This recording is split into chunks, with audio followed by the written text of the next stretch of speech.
Hello everyone, welcome to dynamic study. आज की class में हम डिस्कस करने वाले हैं टाइप्स ऑफ रिसर्च।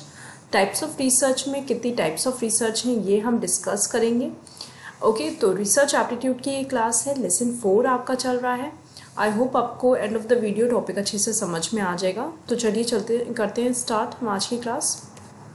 तो सबसे पहली जो रिसर्च है आपकी वो है फंडामेंटल रिसर्च, और इसको प्योर रिसर्च भी बोलते हैं या फिर बेसिक रिसर्च भी बोलते हैं। ओके, तो देखिए मैंने टाइप्स ऑफ रिसर्च बताया है, इसमें मैंने किसी भी पर्टिकुलर क्लासिफिकेशन के अंडर में रिसर्च को क्लासिफाई नहीं किया है। मैंने जितनी भी रिसर्च होती हैं उन सारी ही रिसर्च को यहाँ पे इंक्लूड किया है। तो अभी तक हो सकता है आपने इनमें से कुछ रिसर्च पढ़ी हो, कुछ का आपने नाम भी ना सुना हो, तो वो सारी ही रिसर्च इसमें इंक्लूडेड है। और अगर आपको एग्जाम में कोई भी ऐसी रिसर्च आती है जिसके बारे में आपसे पूछा जाता है तो वो यहाँ पे आप उसको इजीली आंसर कर पाओगे ये वीडियो देखने के बाद। ओके, तो चलिए देखते हैं फंडामेंटल रिसर्च क्या होती है। तो फंडामेंटल रिसर्च जो आपकी होती है, जिसको हम प्योर रिसर्च कहते हैं, ये कभी भी किसी इंटेंशन के थ्रू नहीं की जाती है। ये सिर्फ सेक ऑफ नॉलेज के लिए रिसर्च की जाती है। यहाँ पे हम सिर्फ नॉलेज बढ़ाने के लिए रिसर्च कर लेते हैं, हम नहीं सोचते हैं ऐसा कि हमें इसको अप्लाई भी करना होगा। तो किसी एप्लीकेशन के लिए हम रिसर्च नहीं करते हैं, सिर्फ सेक ऑफ नॉलेज के लिए हम रिसर्च करते हैं। तो इसका पर्पस क्या होता है, क्यों हम रिसर्च करते हैं? तो ये रिसर्च हम बेसिकली थ्योरीज जो होती हैं आपके, उन थ्योरीज को डेवलप करने के लिए करते हैं। और हम क्या करते हैं, हम जनरलाइजेशन करने के लिए करते हैं एंड प्रिंसिपल्स को डेवलप करने के लिए करते हैं। तो पर्पस क्या होगा फंडामेंटल रिसर्च का आपका, कि हम इनको थ्योरीज को डेवलप करने के लिए करते हैं, जनरलाइजेशन बनाने के लिए करते हैं, या फिर प्रिंसिपल्स जो हमारे हैं उनको प्रूव करने के लिए करते हैं या उनको डेवलप करने के लिए करते हैं। तो ये आपकी बेसिक जो फंडामेंटल रिसर्च है उसका पर्पस है। नेक्स्ट आपका है, it is organise to different approaches of research like sampling, hypothesising, facts etcetera. अब यहाँ पे भी सेम चीज़ें हो रही हैं। कैसे हम इसको करने वाले हैं, हम यहाँ पे अगेन जो डिफरेंट मेथड्स है उनको यूज़ करेंगे। सैम्पलिंग ले सकते हैं, हाइपोथेसिसिंग कर सकते हैं, यहाँ पे वो सारी चीज़ें वैसे होंगी। और ये जो एक्सपेरिमेंट होता है ये साइकोलॉजिकल लेबोरेटरी होता है, वहाँ पे भी इन एक्सपेरिमेंट्स को हम कर सकते हैं। Research concerning some natural phenomena और relating to pure mathematics, such study concerning human behaviour carried on with a view to making generalisation about human behaviour are example of fundamental research. अब इसका मतलब क्या हुआ, इस सेंटेंस का मतलब ये है, इस पैरा का मतलब ये है यहाँ पे कि जो आपकी फंडामेंटल रिसर्च होती हैं ये दोनों ही तरीके की हो सकती हैं। ये आपकी क्वालिटेटिव भी हो सकती हैं और आपकी क्वांटिटेटिव भी हो सकती हैं। अब यहाँ पे क्या मीनिंग है क्वांटिटेटिव एंड क्वालिटेटिव का? क्वालिटेटिव का मतलब होता है वो सारी रिसर्च जो कि किसी बिहेवियर, ओपिनियन, आइडियाज़, इन सारी चीज़ों पे बेस्ड है, इनको हम क्वालिटेटिव बोलते हैं। मतलब उन चीज़ों को जिनको हम नाप नहीं सकते, उनको मेजर नहीं कर सकते, वो सारी रिसर्च आ जाती है आपकी क्वालिटेटिव में। बाकी जो जो आपकी रिसर्च होती है जिनको हम मेजर कर सकते हैं, जिनमें जो फंडामेंटल्स हैं, जो फिनोमिना हैं, उनको हम मेजर कर सकते हैं, उनको हम क्वांटिटेटिव रिसर्च कहते हैं। तो आपकी जो फंडामेंटल रिसर्च होती है इनमें दोनों तरीके की रिसर्च आती हैं। आपकी क्वालिटेटिव रिसर्च भी आ जाती है और क्वांटिटेटिव रिसर्च, दोनों ही तरीके की रिसर्च यहाँ पे हो सकती है। इनका नेचर दोनों भी तरीके का हो सकता है। तो हम इनको क्यों यूज़ करते हैं? हम यूज़ करते हैं इनको for developing theories, generalisation and principles. मतलब इन सारी चीज़ों के डेवलपमेंट के लिए ही हम इन थ्योरीज का यूज़ करते हैं। जैसे मैंने यहाँ पे आपको एक एग्जाम्पल दिया है, एग्जाम्पल आप समझिए फिर आपको समझ में आएगा।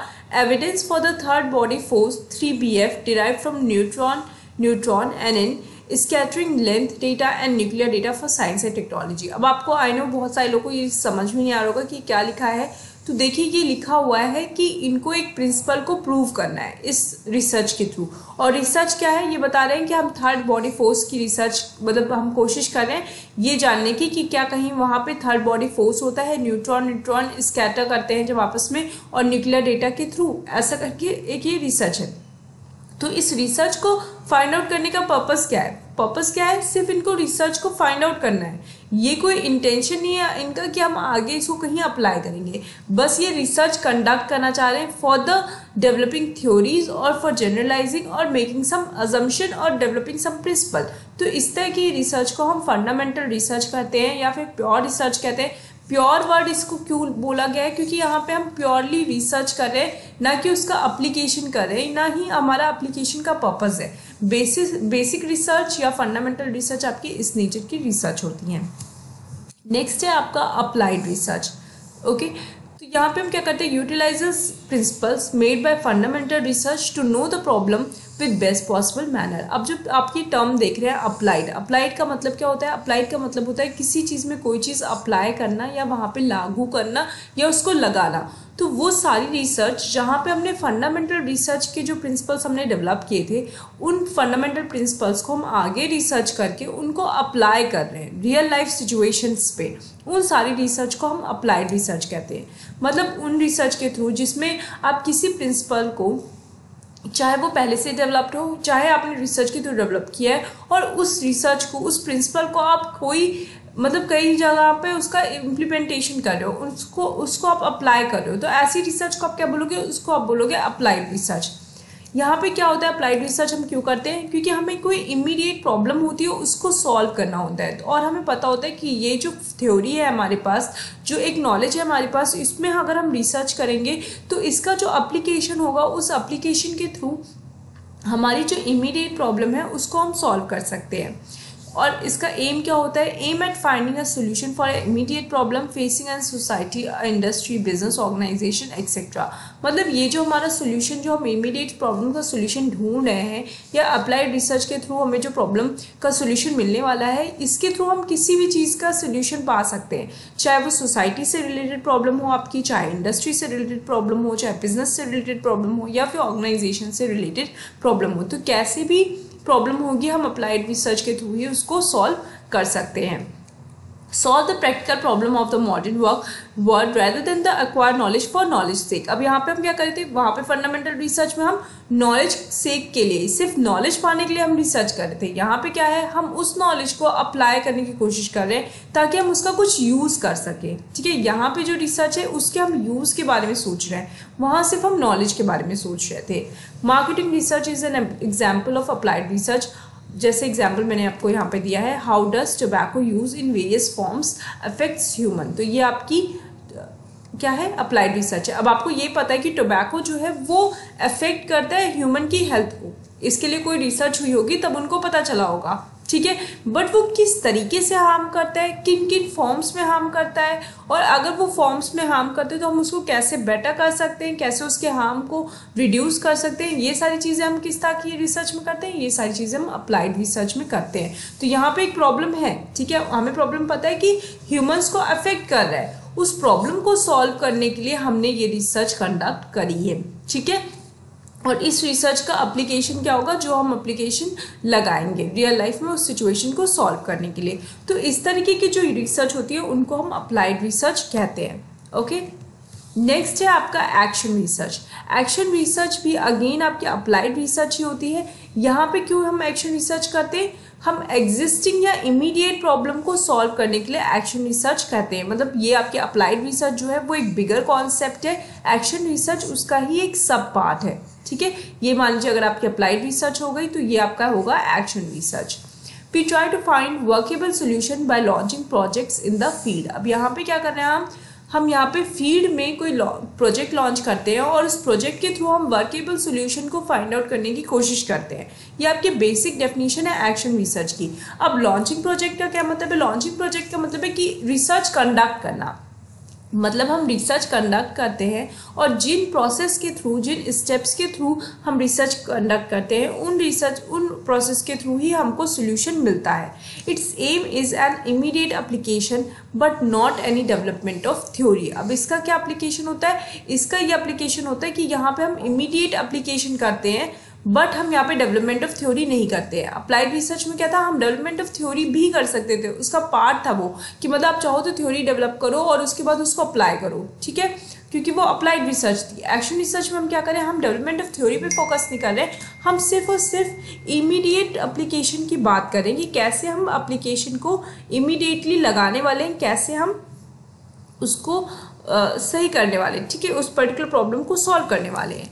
It also helps in altering unsatisfied condition. जब भी आपकी कोई भी अनसेटिस्फाइड कंडीशन होती है, मान लीजिए आप रिसर्च कंडक्ट कर रहे हो और उस पर्टिकुलर टाइम पे आपको लगता है कि कोई प्रॉब्लम क्रिएट हो गई है, तो उस प्रॉब्लम को भी सॉल्व करने के लिए हम एक्शन रिसर्च का मेथड ही मतलब यूज़ करते हैं। ठीक है, तो अगर आपकी कोई पर्टिकुलर कंडीशन आ जाती है with in the research itself, research करते करते कोई ऐसी कंडीशन आ जाती है, तो उस प्रॉब्लम को भी सॉल्व हम एक्शन रिसर्च के थ्रू करते हैं। It is a research either initiated to solve the immediate problem और if the researcher find any problem during the course of his field investigation and observe he applies it. तो क्या होता है इसमें, हम आइदर हम सॉल्व करते हैं इमीडिएट प्रॉब्लम, या फिर हम अगर इन्वेस्टिगेशन कर रहे होते हैं, ऑब्जर्वेशन कर रहे होते हैं, मतलब हम रिसर्च के बीच में होते हैं और उस टाइम पे कोई प्रॉब्लम आती है, तो उस प्रॉब्लम को भी सॉल्व करने के लिए हम एक्शन रिसर्च को यूज़ करते हैं। ओके, एक्सप्लोरेटरी रिसर्च आपकी क्या होती है? एक्सप्लोरेटरी आपकी रिसर्च जो है ये प्रिलिमिनरी स्टडी होती है unfamiliar problem about which researcher has little और नो नॉलेज। एक्सप्लोरेटरी रिसर्च का मतलब, जब आप इसको टर्म पढ़ रहे हो, एक्सप्लोरेटरी का मतलब होता है कि जब हम कोई चीज़ एक्सप्लोर करते हैं। एक्सप्लोर करने का मतलब क्या होता है? जब आप किसी चीज़ को फर्स्ट टाइम एनकाउंटर करते हो, फर्स्ट टाइम एनकाउंटर। ठीक है, फर्स्ट टाइम एनकाउंटर का मतलब क्या होता है कि आप पहली बार किसी चीज़ को देख रहे हो। तो फर्स्ट टाइम एनकाउंटर का मतलब है कि अब आप उसको पहली बार पाए हो, उसको सामने देखे हो, अब उसको आप एक्सप्लोर करोगे। ठीक है, जैसे हम कहते हैं कि हम एक्सप्लोरेशन पे जा रहे हैं या हम कहीं नई जगह घूमने जा रहे हैं, तो हम एक्सप्लोर करने जा रहे हैं। तो एक्सप्लोर करने का मतलब होता है कि जब आप चीज़ों को पहली बार एनकाउंटर करते हो, उनको फील करते हो, उनको आप फाइंड आउट करते हो उनको। ठीक है, तो एक्सप्लोरेटरी रिसर्च क्या होती है? इनकी वो रिसर्च होती है जो उन फील्ड में की जाती है जिनके बारे में हमें बहुत ही कम नॉलेज होती है या तो बिल्कुल भी नॉलेज नहीं होती है। ठीक है, तो ऐसी अनफेमिलियर प्रॉब्लम्स को हम एक्सप्लोरेटरी रिसर्च बोलते हैं। एक्सप्लोरेटरी रिसर्च का ऑब्जेक्टिव क्या होता है? इसका ऑब्जेक्टिव ये होता है कि हम उस रिसर्च को देखकर, उस रिसर्च जो एक पर्टिकुलर सिचुएशन है उसके थ्रू हम एक डेवलपमेंट कर पाए हाइपोथेसिस का। जो आपकी हाइपोथेसिस है, जो कि आपने सोची है कि क्या अप्लाइड होगी इस पे, either it will be true और फॉल्स। ठीक है, तो ये जो सिचुएशन है इसको डेवलप करने के लिए हम एक्सप्लोरेटरी रिसर्च करते हैं, ना कि उस हाइपोथेसिस को टेस्ट करने के लिए एक्सप्लोरेटरी रिसर्च करते हैं। बाकी रिसर्च में क्या होता है कि आप हाइपोथेसिस आप खुद से डेवलप करते हो और उसके बाद उनको टेस्ट करते हो, देखते हो कि उस सिचुएशन पर अप्लाई है कि नहीं है। यहाँ पे आप डेवलपमेंट ऑफ हाइपोथेसिस के लिए ही पूरी रिसर्च कर रहे हो। ठीक है, जैसे मान लीजिए कि बाकी रिसर्च यहाँ से स्टार्ट हुई, तो ये रिसर्च आपकी यहाँ से स्टार्ट होगी। ठीक है, ये आपका डिफरेंस है एक्सप्लोरेटरी रिसर्च में। देन इसका पर्पस क्या होता है? आपका पर्पस होता है development of hypothesis oblique testing of hypothesis. और अगर एक्सप्लोरेटरी रिसर्च में आपने ऑलरेडी आपके पास डेवलपमेंट ऑफ हाइपोथेसिस है, that will come into the little knowledge. अगर लिटिल नॉलेज है आपके पास डेवलपमेंट ऑफ हाइपोथेसिस की, उसके बाद ही आप हाइपोथेसिस को टेस्ट कर सकोगे। ठीक है, तो पहला आपका क्या होगा? पहला आपका डेवलपमेंट ऑफ हाइपोथेसिस ही होगा, उसके बाद ही आप उसकी टेस्टिंग कर सकते हो। अगर हाइपोथेसिस आपके पास नहीं है तो आपका जो पर्पस होगा एक्सप्लोरेटरी रिसर्च का वो हो जाएगा डेवलपमेंट ऑफ हाइपोथेसिस। तो जो बेसिक पर्पस है एक्सप्लोरेटरी रिसर्च का, आपको ये ध्यान रखना है कि एक्सप्लोरेटरी रिसर्च वो रिसर्च होती है जिनके बारे में आपको पहले कुछ भी नहीं पता होता है और उनको आप पहली बार उनके साथ रिसर्च करने जा रहे होते हो। उस फिनोमिना को, उस पर्टिकुलर रिसर्च को हम एक्सप्लोरेटरी रिसर्च कहते हैं। नेक्स्ट है आपका डिस्क्रिप्टिव स्टडी। डिस्क्रिप्टिव स्टडी का यहाँ पे क्या पर्पस है? डिस्क्रिप्टिव स्टडी जो रिसर्च मेथड है ये क्या होता है, चलिए बात कर लेते हैं। इसको हम एक्स पोस्ट फैक्टो रिसर्च भी बोलते हैं, तो कभी भी कंफ्यूज मत होइएगा। एक्स पोस्ट फैक्टो रिसर्च अगर लिख के आता है तो इसका मतलब होगा आपका डिस्क्रिप्टिव रिसर्च। डिस्क्रिप्टिव रिसर्च का मतलब होता है कि इसमें सर्वेज, फैक्ट फाइंडिंग्स, इंक्वायरीज, ये सारी चीज़ें इसमें इंक्लूडेड होती हैं। मेन पर्पस, जो मेजर पर्पस होता है, ये एक कोई ऐसी चीज़ पे बात करना होता है या कोई ऐसा रिसर्च करना होता है जो कि ऑलरेडी प्रेजेंट में एग्जिस्ट करती है और उस पर हम डिस्क्रिप्टिव रिसर्च करते हैं। ठीक है, हमारी जो रिसर्च होती है वो इन डेप्थ होती है, उसमें हम डेप्थ में स्टडी करते हैं और उस पर हम रिसर्च करते हैं। तो कोई भी रिसर्च जो सोशल साइंस से रिलेटेड होती है या बिजनेस रिसर्च से रिलेटेड होती है, अक्सर हम उसको एक्स पोस्ट फैक्टो रिसर्च बोलते हैं। यहाँ पे क्या होता है, यहाँ पे रिसर्च का जो रिसर्चर होता है उसका वेरिएबल्स पे कोई भी कंट्रोल नहीं होता है, तो वो सिर्फ ये बता सकता है कि क्या चीज़ें हो रही हैं और क्या चीज़ें नहीं हो रही हैं। तो मतलब हम चीज़ों को होते हुए देखते हैं, हम उनको ऑब्जर्व करते हैं और जैसे जैसे चीज़ें हो रही होती हैं वैसे वैसे हम अपनी स्टडी को उनमें मतलब उस हिसाब से हम अपनी स्टडी करते हैं और उन चीज़ों को ऑब्जर्व करते हुए हम स्टडी करते रहते हैं। तो यहाँ पे क्या है, यहाँ पे आपको जो ध्यान रखने वाली चीज़ है कि यहाँ पे जो रिसर्चर होता है उसका कोई भी कंट्रोल नहीं होता है ओवर द वेरिएबल्स। ये चीज़ आपको याद रखनी है। डिस्क्रिप्टिव रिसर्च में यहाँ पे हम क्या कर सकते हैं, यहाँ पे हम सर्वेज कर सकते हैं, फैक्ट फाइंडिंग्स कर सकते हैं। तो जैसे अब मैंने कहा कि सोशल साइंस रिसर्च या बिजनेस रिसर्च, अब बिजनेस में क्या होता है, बिजनेस में बहुत सारे फैक्टर्स होते हैं जो कि बिजनेस को इम्पैक्ट करते हैं, ठीक है। तो अगर आप बहुत सारे फैक्टर्स की बात कर रहे हैं, यहाँ पे बहुत सारे फैक्टर्स होंगे, तो हो सकता है उनमें से बहुत सारे ऐसे फैक्टर्स हो जिनमें आपका कंट्रोल ही ना हो। ऐसी सिचुएशन में जब आप रिसर्च करते हो तो वहाँ पे आप क्या चीज़ करते हो, आप सिर्फ चीज़ों को मॉनिटर करते हो, आप उनको लिखते हो, ना कि आप उनको कंट्रोल कर सकते हो। तो वो रिसर्च आपके अकॉर्डिंग नहीं चलती है, वो रिसर्च अपनी जो वेरिएबल्स होते हैं, जो अनकंट्रोल्ड वेरिएबल्स होते हैं उनके अकॉर्डिंग चलती है। आपको सिर्फ चीज़ों को देखकर उनको रिकॉर्ड करना होता है। ओके, तो इस तरह की रिसर्च को हम डिस्क्रिप्टिव रिसर्च कहते हैं। नेक्स्ट है आपका इवैल्यूएशन रिसर्च। इवैल्यूएशन का जैसे आप टर्म समझ रहे हो, इवैल्यूएट करना, जब हम रिसर्च को इवैल्यूएट करते हैं तो उस टाइप की रिसर्च को हम इवैल्यूएशन रिसर्च करते हैं। अगेन ये अप्लाइड रिसर्च का टाइप है आपका। यहाँ पे हम क्या करते हैं, it is made for assessing and taking stock of effectiveness of social and economic problems.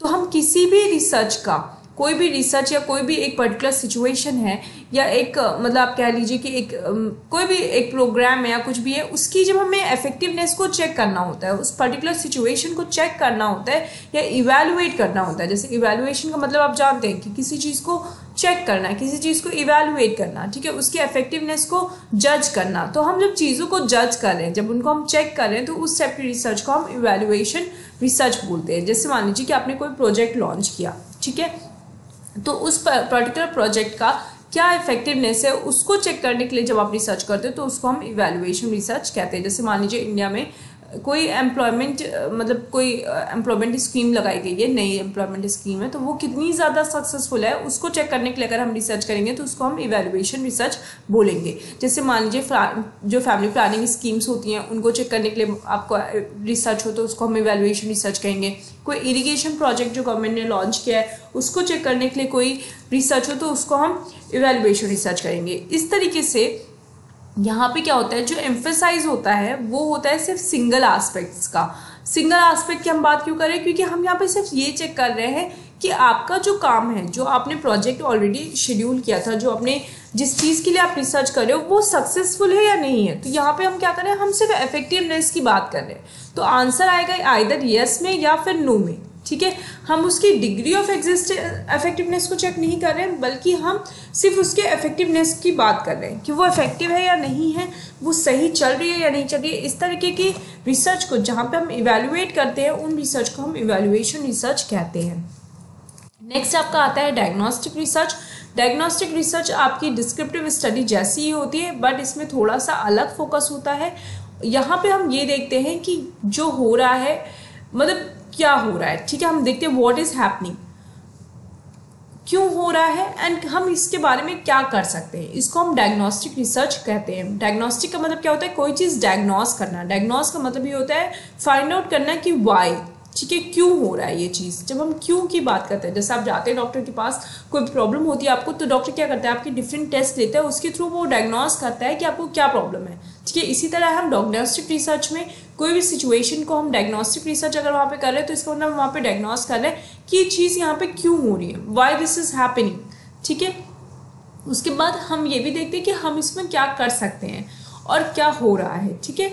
यहाँ पे हम एम जो हमारा होता है ये आइडेंटिफाई करना होता है कि क्या कॉज है प्रॉब्लम की और पॉसिबल सोल्यूशन क्या होंगे, ठीक है। कॉज जब हम आइडेंटिफाई करते हैं तो उस टाइप की रिसर्च को हम डायग्नोस्टिक रिसर्च कहते हैं और उसके साथ साथ हम इसके सोल्यूशन को भी प्रोवाइड करते हैं कि ये इसका पॉसिबल सोल्यूशन होगा। नेक्स्ट है आपका interdisciplinary and group research. Interdisciplinary and group research क्या होती है, देखिए इंटरडिसिप्लिनरी एंड ग्रुप रिसर्च अब ये नई तरीके की रिसर्च है, न्यू जो आपका मॉडर्न मेथड है रिसर्च का, इसमें इसको इंट्रोड्यूस किया गया है। यहाँ पे जब कोई ऐसी प्रॉब्लम होती है जो एक रिसर्च एक पर्टिकुलर पर्सन के साथ नहीं हो सकती, जैसे मान लीजिए कोई एक रिसर्च है जिसमें बहुत सारे फील्ड ऑफ स्टडी इन्वॉल्व्ड है, ठीक है, जिसमें साइंस भी है, फिजिक्स भी है, मैथ्स भी है, कॉमर्स भी है और डिफरेंट चीज़ें हैं। तो एक रिसर्चर जो होगा या एक पर्सन उस रिसर्च को कंडक्ट नहीं कर सकता है, ठीक है। उसके लिए हमें डिफरेंट लोग चाहिए होंगे और ऐसे लोग चाहिए होंगे जिनके डिफरेंट स्किल सेट हो। मतलब हमें एक फिजिसिस्ट चाहिए होगा, एक मैथमेटिशियन चाहिए होगा, एक कॉमर्स ग्रेजुएट चाहिए होगा, तो ऐसे से या इकोनॉमिस्ट चाहिए होगा। तो ये जो डिफरेंट टाइप के लोग हैं जो हमको उस रिसर्च को कंडक्ट करने के लिए चाहिए होंगे, उनको हम बोलते हैं इंटरडिसिप्लिनरी एंड ग्रुप रिसर्च। तो पहले तो ये रिसर्च जो होती है वो ग्रुप में होती है और ये जो रिसर्च का नेचर होता है ये इंटरडिसिप्लिनरी होती है। अब ग्रुप में रिसर्च हम इंटरडिसिप्लिनरी क्यों बोल रहे हैं? ग्रुप का मतलब ये नहीं कि जो सारे पर्सन है वो एक ही टाइप के लोग हैं, ठीक है। ऐसा नहीं कि हम ढेर सारे इकोनॉमिस्ट को बैठा देंगे और हम उसको बोलेंगे कि इंटरडिसिप्लिनरी रिसर्च है। हमें अलग अलग लोगों की ज़रूरत होगी जो डिफरेंट डिसिप्लिन को बिलोंग करते होंगे। तो उस तरीके के लोग अगर आपस में एक ग्रुप फॉर्म करके एक रिसर्च को कंडक्ट कर रहे हैं तो उस रिसर्च को हम बोलेंगे इंटरडिसिप्लिनरी रिसर्च और group research. When the range is beyond one person and requires different individual having knowledge of different skill set, they come together and form a group. That type of research is known as interdisciplinary and group research. Next है आपका operations research. The term was associated with military context, but these types of research are used to solve any type of managerial problem in the organization. Operations का मतलब क्या होता है? Operations का मतलब होता है logistics, ठीक है। जो इस तरह की रिसर्च होती हैं आपकी, जो कि लॉजिस्टिक्स से रिलेटेड होती हैं या ऑपरेशंस से रिलेटेड होती हैं, उनको हम ऑपरेशंस रिसर्च बोलते हैं। तो बेसिकली ये जो टर्म है ऑपरेशंस या लॉजिस्टिक्स, ये आपका मिलिट्री के कॉन्टेक्स्ट में है। मिलिट्री में पहले जब किसी भी तरीके की कोई सिचुएशन होती थी तो उनको हम ऑपरेशंस बोलते थे कि हमारे पास ये ऑपरेशन है, we have to do this operation, we have to do that operation. तो उस तरीके के रिसर्च को हम ऑपरेशन रिसर्च बोलते थे। यहाँ पे क्या होता है, यहाँ पे डिफरेंट टाइप ऑफ रिसर्च होती है जिनको हम कंडक्ट करते हैं। और अब क्या कर रहे हैं अब हम इनको मैनेजरियल जो रिसर्च होती है, हमारी ऑर्गेनाइजेशन के अंदर कोई रिसर्च हो रही है तो हम उनको ऑपरेशन रिसर्च बोलते हैं, ठीक है। ऑपरेशन रिसर्च हम उन रिसर्च को भी बोल सकते हैं जहाँ पे हम डिफरेंट टाइप के साइंटिफिक मेथड्स का यूज़ करें और उन साइंटिफिक मेथड्स का यूज़ करके हम डिफरेंट टूल्स एंड टेक्निक्स के थ्रू हम डिफरेंट टाइप के प्रॉब्लम्स को सॉल्व करें। तो ऐसे रिसर्च को भी हम ऑपरेशंस रिसर्च कहते हैं। यहाँ पे क्या है, हमारे पास pre defined scientific methods and tools available है। हमें कोई टूल या मेथड डेवलप नहीं करना है ड्यूरिंग द रिसर्च, हमारे पास ऑलरेडी मेथड्स एंड टूल्स हैं। On the basis of that we have to solve the particular problem और a different type of set of problems, okay. तो हमारा जो डिफरेंट टाइप ऑफ जो हमारे वो हो सकते हैं, जो टेक्निक्स होते हैं, वो किस तरह के टेक्निक्स हो सकते हैं। मान लीजिए जैसे इन्वेंट्री कंट्रोल है, ठीक है। आपको इन्वेंट्री से रिलेटेड कोई भी प्रॉब्लम को सॉल्व करना है, आप कौन से मेथड को यूज़ करोगे? आप इन्वेंट्री कंट्रोल यूज़ करोगे। अगर मान लीजिए आपको कोई भी रिप्लेसमेंट की प्रॉब्लम है तो वहाँ पर आप रिप्लेसमेंट थ्योरी यूज़ करोगे। Linear programming, non linear programming आपका हो गया, इंटीजर प्रोग्रामिंग हो गया, गेम थ्योरी हो गई। तो ये सारी different scientific methods, tools and techniques हैं जिनके थ्रू आप ऑपरेशंस को सॉल्व करते हो या ऑपरेशन से रिलेटेड रिसर्च को सॉल्व करते हो। अब क्या इसके एग्जाम्पल हो सकते हैं? आपके एग्जाम्पल जो डिसीजन मेकिंग रिसर्च के होंगे, जैसे आपका क्वांटिटेटिव बेसिक हो गया for taking up a decision. तो जैसे आपने कोई भी क्वेश्चन लिया, कोई क्वांटिटेटिव बेसिस पे आप कोई डिसीजन बना रहे हो, तो उसमें भी आप क्या करोगे, उसमें भी आप ऑपरेशंस रिसर्च ही अप्लाई करोगे। नेक्स्ट है आपका one time research. One time research क्या होती है? वन टाइम रिसर्च आपकी वो रिसर्च होती है जो कि सिर्फ हम एक बार कंडक्ट करते हैं। ये नॉन रिपीटेटिव होती है नेचर में और ये सिंगल टाइम पीरियड के लिए ही होती है। इस तरह की रिसर्च को हम इनको हम वन टाइम रिसर्च बोलते हैं या फिर नॉन रिपीटेटिव रिसर्च बोलते हैं। लॉन्गिट्यूडनल रिसर्च कौन सी होती हैं? जो आपकी रिसर्च बहुत ही लंबे टाइम तक चलती हैं और इनके लिए सेवरल टाइम पीरियड्स की ज़रूरत होती है। ऐसे रिसर्च को हम बोलते हैं लॉन्गिट्यूडनल रिसर्च या फिर लॉन्ग टर्म रिसर्च। नेक्स्ट है आपका हिस्टोरिकल रिसर्च। हिस्टोरिकल रिसर्च वो रिसर्च होती है जो कि जिसमें हम पास्ट डेटास को एनालाइज करके उन पे कोई हिस्टोरिकल रिसर्च से रिलेटेड रिसर्च करते हैं या हिस्टोरिकल इवेंट्स से रिलेटेड रिसर्च करते हैं, उनको हम हिस्टोरिकल रिसर्च बोलते हैं। तो अगर हम कोई पास्ट इवेंट या आइडियाज़ ऑफ द पास्ट को सर्च कर रहे हैं या उन पे रिसर्च कर रहे हैं तो उनको हम हिस्टोरिकल रिसर्च भी बोलेंगे। यहाँ पे पास्ट डेटा या हिस्टोरिकल डेटा को यूज़ किया जाता है या उनको एनालाइज किया जाता है। नेक्स्ट है आपका problem oriented research. Problem oriented research वो सारी रिसर्च होंगी जो कि किसी पर्टिकुलर प्रॉब्लम से रिलेटेड है और हम उस पर्टिकुलर प्रॉब्लम को सॉल्व करने के लिए उससे रिलेटेड जो सोल्यूशन है उनको फाइंड आउट कर रहे हैं, ऐसी रिसर्च को हम बोलते हैं प्रॉब्लम ओरिएंटेड रिसर्च। नेक्स्ट है आपका डिसीजन ओरिएंटेड रिसर्च। कोई भी डिसीजन ओरिएंटेड रिसर्च वो रिसर्च होगी जहाँ पे आप जो डिसीजन मेकर है उसके अकॉर्डिंग, उसके नीड के अकॉर्डिंग आप कोई भी रिसर्च कंडक्ट कर रहे हो और आप एक पर्टिकुलर डिसीजन पाने के लिए आप मतलब कोई रिसर्च को कंडक्ट कर रहे हो। तो डिसीजन मेकिंग के लिए अगर आप रिसर्च बना रहे हो या डिसीजन मेकर के लिए आप रिसर्च बना रहे हो तो आप ऐसी रिसर्च को डिसीजन ओरिएंटेड रिसर्च बोलोगे। ठीक है। नेक्स्ट है आपका एनालिटिकल रिसर्च। एनालिटिकल रिसर्च में अगर हम किसी पर्टिकुलर सिचुएशन को बहुत ज़्यादा क्रिटिकली इवैल्यूएट करते हैं तो उसको हम एनालिटिकल रिसर्च बोलते हैं। जब आप किसी पर्टिकुलर सिचुएशन को एनालाइज करते हो, एनालिटिकल का मतलब क्या हुआ, किसी चीज़ को एनालाइज करना। तो अगर आप एनालाइज करते हो किसी फैक्ट्स को या किसी सिचुएशन को तो ऐसी रिसर्च को हम एनालिटिकल रिसर्च बोलते हैं। अब जो ऑलरेडी मैंने रिसर्च आपको इतनी सारी बताई है उनमें से कोई भी रिसर्च इसमें आ सकती है, तो उसके नेचर को हमको समझना है और उस नेचर के बेसिस पे ही हम उसको कैटेगराइज करेंगे। ठीक है। तो जो भी फैक्ट्स हैं आपके पास वो अगर आपके पास अवेलेबल है और उन फैक्ट्स के बेसिस पे आप एनालाइज कर रहे हो, क्रिटिकल इवैल्यूएशन कर रहे हो, तो ऐसी रिसर्च को हम एनालिटिकल रिसर्च भी बोल सकते हैं। अब ये साइंटिफिक भी हो सकती है, आपकी नॉन साइंटिफिक भी हो सकती है, डिपेंड करता है कि वो रिसर्च का मेथड या नेचर कैसा है। क्वांटिटेटिव रिसर्च मैंने आपको ऑलरेडी बताया था कि जब आपके जो भी फिनोमिनाज हैं, डेटाज हैं, मेथड्स आप जो यूज़ कर रहे हैं वो क्वांटिटेटिव हो गए या क्वांटिफिएबल होंगी तो उनको हम क्वांटिटेटिव रिसर्च बोलेंगे। यानी नंबर्स, फैक्ट्स या डेटाज पे अगर हम बेस्ड हैं जो कि न्यूमेरिकल वैल्यू के हैं उनको हम क्वांटिटेटिव जो रिसर्च होंगी उनमें कैटेगराइज करेंगे। ओके। क्वालिटेटिव क्या रिसर्च होती है जो कि आपकी बिहेवियरल साइंस पे बेस्ड होंगी। अगर मान लीजिए जैसे हम ह्यूमन बिहेवियर पढ़ रहे हैं तो आपकी वो क्वालिटेटिव रिसर्च होगी। अगर हमने प्रोजेक्टिव टेक्निक्स लगाई है तो भी आपकी क्वालिटेटिव रिसर्च होगी। इसके अलावा कोई भी ऐसा फिनोमेना जिसमें आपकी क्वालिटी और काइंड आपकी इन्वॉल्व होगी वहाँ पे हम उन टाइप की रिसर्च को हम क्वालिटेटिव रिसर्च बोलेंगे। नेक्स्ट है आपका कॉन्सेप्चुअल रिसर्च। कॉन्सेप्चुअल रिसर्च वो रिसर्च होती है जो कि किसी आइडियाज़ या थ्योरीज पे बेस्ड होती है। किसी कॉन्सेप्ट पे बेस्ड जो रिसर्च होगी उनको हम कॉन्सेप्चुअल रिसर्च बोलेंगे।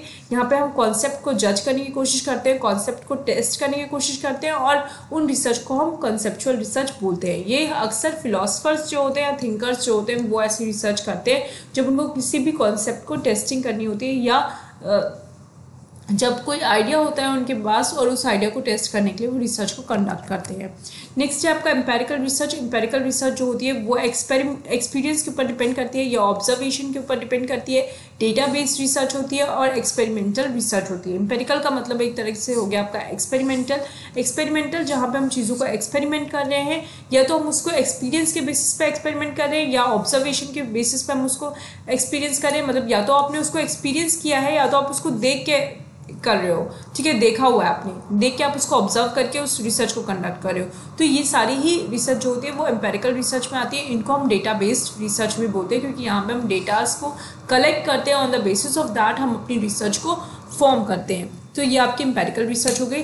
So this is the end of the video. मैंने कोशिश की है कि मैं सारी ही टाइप्स ऑफ जो रिसर्च है उनको कवर कर लूँ। तो जितनी भी इंपॉर्टेंट टाइप ऑफ रिसर्च है वो मैंने कंडक्ट कर दी है, वो मैंने कवर कर ली है। तो अगर आपको अभी भी रिलेटेड कोई भी क्वेरी है तो आप मुझसे पूछ सकते हैं। Thank you so much. Keep on watching, keep on learning.